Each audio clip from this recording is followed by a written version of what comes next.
മക്കളെ, LBS വഴിയുള്ള GNMൻ്റെയും ANMൻ്റെയും final rank list publish ചെയ്തിട്ടുണ്ട്. ഈ ഫൈനൽ റാങ്ക് ലിസ്റ്റ് വന്നതിന് ശേഷം നിങ്ങൾക്ക് വെബ്സൈറ്റിൽ എന്ത് ചെയ്യാം? കോളേജ് ഓപ്ഷൻസ് സമർപ്പിക്കാം. അതിനുള്ള സമയം സെപ്റ്റംബർ 19 വരെയാണ്. അപ്പോൾ ഈ വർഷത്തെ ANM GNM കോഴ്സുകളുടെ ഓപ്ഷൻ രജിസ്ട്രേഷൻ സ്റ്റാർട്ട് ചെയ്തിട്ടുണ്ട്. അപ്പോൾ അതിൽ നിങ്ങൾ ആ സൈറ്റ് ശ്രദ്ധിക്കുക. lbscenter.kerala.gov.in എന്നുള്ള സൈറ്റിൽ കയറി 17 തുടങ്ങി 19 വരെയുള്ള സമയത്താണ് നിങ്ങൾ ഓപ്ഷൻ രജിസ്റ്റർ ചെയ്യേണ്ടത്. ഈ ഓപ്ഷൻ രജിസ്റ്റർ ചെയ്യാനുള്ള സമയം ലാസ്റ്റ് ഡേറ്റ് സെപ്റ്റംബർ 19. ഓപ്ഷൻ സമർപ്പിക്കാത്തവരെ അലോട്ട്മെൻറ്റിനായിട്ട് പരിഗണിക്കില്ല. അതുകൊണ്ട് ഓപ്ഷൻ കൊടുത്താലേ നിങ്ങൾ ഈ റൗണ്ടിൽ പരിഗണിക്കൂ. ഇനി അലോട്ട്മെൻറ്റിൻ്റെ ഒരു ഏകദേശ ധാരണ പറയാം. 2 റെഗുലർ അലോട്ട്മെൻറ്റ് നടക്കും. അതിലൊന്നാമത്തേതാണ് ഇപ്പോൾ വരാൻ പോകുന്നത്. ഈ 2 അലോട്ട്മെൻറ്റും കംപ്ലീറ്റ് ചെയ്തതിന് ശേഷം പിന്നെ സീറ്റ് ബാക്കി വന്നാൽ സ്പോട്ട് അല്ലെങ്കിൽ സ്പെഷ്യൽ അലോട്ട്മെൻറ്റ് നടത്തപ്പെടും. സെക്കൻഡ് റൗണ്ടിൽ അലോട്ട്മെൻറ്റ് കിട്ടിയവർ അലോട്ട്മെൻറ്റ് മെമ്മോയും അസൽ സർട്ടിഫിക്കറ്റുമായിട്ട് കോളേജിൽ ഹാജരാവണം. അപ്പോൾ ഫസ്റ്റ് റൗണ്ടിൽ കിട്ടിയാലും കോളേജിൽ പോവേണ്ട സാധ്യതയില്ല, അല്ലെങ്കിൽ പോകാൻ ആവശ്യപ്പെടില്ല. രണ്ടാമത്തെ റൗണ്ട് കൂടി കഴിഞ്ഞിട്ടേ കോളേജിൽ ജോയിൻ ചെയ്യാൻ പറയൂ. ഇനി കോളേജ് പ്രവേശനത്തിന് ശേഷമുള്ള ഒഴിവ് സീറ്റുകൾ സ്പോട്ട് അലോട്ട്മെൻറ്റിലൂടെയാണ് കംപ്ലീറ്റ് ചെയ്യുക. ഇനി അതിൻ്റെ ഓർഡർ അല്ലെങ്കിൽ പ്രൊസീജിയർ എന്താണെന്ന് നോക്കുക. കുട്ടികൾ കോളേജിൽ ഓപ്ഷൻ അല്ലെങ്കിൽ ഈ LBSൻ്റെ സൈറ്റിൽ കയറി ഓൺലൈനായിട്ട് ഓപ്ഷൻ കൊടുക്കണം. എത്ര ഓപ്ഷൻസ് വേണമെങ്കിലും കൊടുക്കാം. ഓപ്ഷൻ കൊടുക്കുന്നതിന് പരിധിയില്ല. ഏതൊക്കെയാണ് കോളേജ് എന്നുള്ളത് ഞാൻ വീഡിയോയുടെ എൻഡിൽ പറയാം. ചേരാൻ താല്പര്യമുള്ള കോളേജുകൾ മാത്രമേ ഓപ്ഷനിൽ കൊടുക്കാവൂ.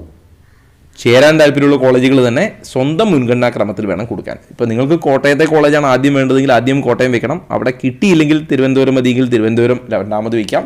അവിടെ കിട്ടിയില്ലെങ്കിൽ നിങ്ങൾക്ക് വയനാട് മതിയെങ്കിൽ വയനാട് മൂന്നാമത് വയ്ക്കാം. അങ്ങനെ നിങ്ങളുടെ താല്പര്യത്തിനനുസരിച്ചാണ് ഓപ്ഷൻ വയ്ക്കേണ്ടത്. ഓക്കെ. ഇനി ഈ റാങ്ക് അല്ലെങ്കിൽ കുട്ടിയുടെ റാങ്കും കൊടുത്തിരിക്കുന്ന ഓപ്ഷനും പരിഗണിച്ച് ആദ്യം ട്രയൽ അലോട്ട്മെൻറ്റ് പബ്ലിഷ് ചെയ്യും.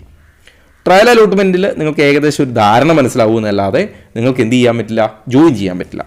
ഈ ട്രയൽ പ്രസിദ്ധീകരിച്ചതിന് ശേഷവും കുട്ടിക്ക് ഓപ്ഷൻ പുതിയതായിട്ട് കൊടുക്കുകയോ പുനഃക്രമീകരിക്കുകയോ ഒക്കെ ചെയ്യാം. അതിനുള്ള പരിധി സമയം കഴിഞ്ഞാൽ ഫസ്റ്റ് റൗണ്ട് അലോട്ട്മെൻറ്റ് പബ്ലിഷ് ചെയ്യും.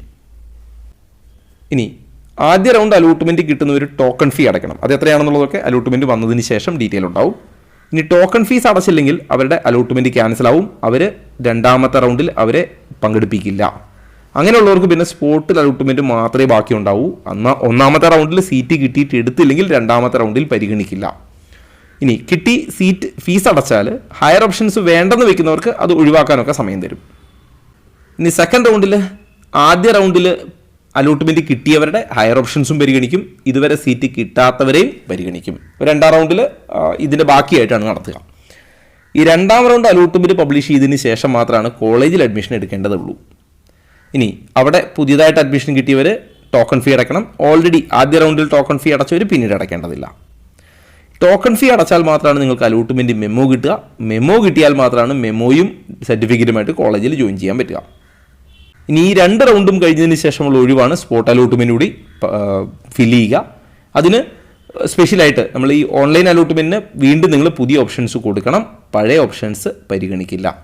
അതുപോലെ സ്പോട്ട് അലോട്ട്മെൻറ്റിന് നിങ്ങൾ LBSൻ്റെ സെൻറ്ററിൽ ഹാജരായിട്ടാണ് ഓപ്ഷൻ കൊടുക്കേണ്ടത്. അപ്പോൾ അതിൻ്റെ ഡീറ്റെയിൽ ഓരോ റൗണ്ടും ഇപ്പോൾ ഫസ്റ്റ് റൗണ്ട് മാത്രം ശ്രദ്ധിച്ചാൽ മതി. സെക്കൻഡിൻ്റെയും സ്പോട്ടിൻ്റെയും നോട്ടിഫിക്കേഷൻ വരുന്ന മുറയ്ക്ക് നമുക്ക് വീണ്ടും അതിൻ്റെ ഡീറ്റെയിൽ പറയാം. ഇനി അതിൻ്റെ കോളേജുകൾ നോക്കുക. GNM ഈ SC/ST കാൻഡിഡേറ്റ്സിന് മാത്രമായിട്ട് 3 കോളേജിൽ കൊടുത്തിട്ടുണ്ട്. തിരുവനന്തപുരം ഗവൺമെൻറ് നഴ്സിംഗ് കോളേജിൽ 30 സീറ്റ്, അതുപോലെ കോഴിക്കോട് 30 സീറ്റ്, കോട്ടയത്ത് 30 സീറ്റ്. ഇനി അതല്ലാതെ GNMന് എല്ലാവർക്കും അപേക്ഷിക്കാവുന്ന 33 സീറ്റാണ് തിരുവനന്തപുരത്തുള്ളത്. കൊല്ലത്ത് 30 സീറ്റുണ്ട്, പത്തനംതിട്ടയിൽ 27 സീറ്റ്, ആലപ്പുഴയിൽ 30 സീറ്റ്, ഇടുക്കിയിൽ 25 സീറ്റ്, കോട്ടയത്ത് 26 സീറ്റ്, അതുപോലെ എറണാകുളത്ത് 38 seat, Thrissur 37 seat, Palakkad 30 seat, മലപ്പുറത്ത് 30 സീറ്റ്, അതുപോലെ Kozhikode 73 seat, Wayanad 25 seat, Kannur 36 seat, Kasaragod 25 seat, അതുപോലെ കൊല്ലത്ത് 20 സീറ്റ് ഫോർ SC/ST. അപ്പോൾ ഇങ്ങനെ 15 കോളേജും മേലെ പറഞ്ഞ 3 കോളേജും അങ്ങനെ 18ഓളം സ്ഥലങ്ങളിൽ നിങ്ങൾക്ക് ഓപ്ഷൻ വയ്ക്കാം. അപ്പോൾ ഒരു നോർമൽ കാറ്റഗറിയിൽപ്പെട്ട കുട്ടിക്ക് 15 ഓപ്ഷൻസും കൊടുക്കാം. ഓപ്ഷൻസ് കൊടുക്കുന്നതിന് പരിധിയില്ല. ഇത്ര ഓപ്ഷനെ കൊടുക്കാവുന്നില്ല.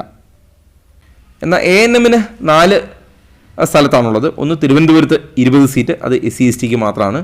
ഇനി കോട്ടയത്ത് 25 സീറ്റ്, പാലക്കാട് 50 സീറ്റ്, കാസർഗോഡും 25 സീറ്റ്. അപ്പോൾ ഞാൻ GNMൻ്റെ ഓപ്ഷൻ രജിസ്ട്രേഷനുമായിട്ട് ബന്ധപ്പെട്ട അവർ പബ്ലിഷ് ചെയ്തിരുന്ന നോട്ടിഫിക്കേഷൻ്റെ മെയിൻ പോയിന്റുകൾ മാത്രം ഒന്ന് ഓർമ്മിപ്പിച്ചിട്ടുണ്ട്. ഇനി മറ്റ് അപ്ഡേറ്റുകൾ വരുന്ന മുറയ്ക്ക് ഞാനത് കമ്മ്യൂണിറ്റിയിൽ പോസ്റ്റ് ചെയ്യാം.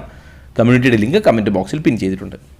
എൻട്രൻസ് സംബന്ധമായ വാർത്തകളും അപ്ഡേഷനുകളും ഏറ്റവും വേഗം ആധികാരികമായി അറിയാൻ സബ്സ്ക്രൈബ് ചെയ്യുക, ബെല്ലൈക്കൺ അമർത്തുക. ഈ വീഡിയോ മറ്റു സുഹൃത്തുക്കളിലേക്കും ഷെയർ ചെയ്ത് നൽകുക.